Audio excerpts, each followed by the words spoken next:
Dzīvoja Sims vecītis. Reiz augstā ziemā viņš brauca uz mežu pēc malkas. Vecītim iegribējās aizdegt pīpīti. Cikam viņš azotē meklēja pīpi, tabaku un šķiltavas, tikam pazaudēja vienu cimdiņu. Muša bēgdama no augstuma ierauga cimdiņu, ieskrien iekšā un sāk no prieka dancot. Pelīte bēgdama no augstuma pieskrien pie cimdiņa un jautā: kas te cimdiņā danco? Es pati mušu ķēniņiene, bet kas tu esi? Es esmu Pelīte Pīkstīte, laid mani pasildīties. Nu lien un sildies. Pelīte ielien cimdā un abas ar mušu sāk dancot. Zaķītis bēgdams no augstuma ierauga cimdiņu, skrien klāt un jautā: kas te cimdiņā danco? Un abas dancotājas atsaka: es muša ķēniņiene, Pelīte Pīkstīte, bet kas tu tāds?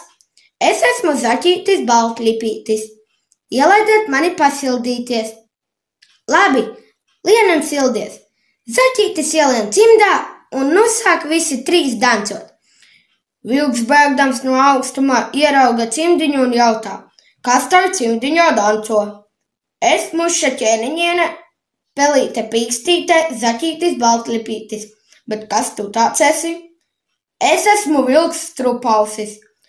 Ielaidiet mani pasildīties. Labi, lien un sildies. Vilks ielien cimdiņā un nu sāk visi četratā dancot.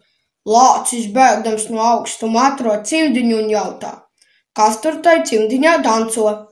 Es muša ķēniņiene, Pelīte Pīkstīte, Zaķītis Baltlipītis, Vilciņš Strupausītis, bet kas tu tāds esi? Es pats lielais Pinka. Laidiet mani pasildīties. Labi, lien un sildies.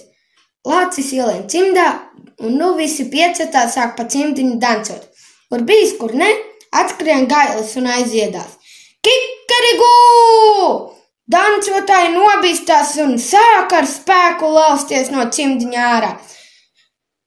Muša dodas uz ķēniņa pili, Pelīte uz kartupeļu pagrabu, Zaķītis sauzāts, Vilks krūmos, Lācis mežā.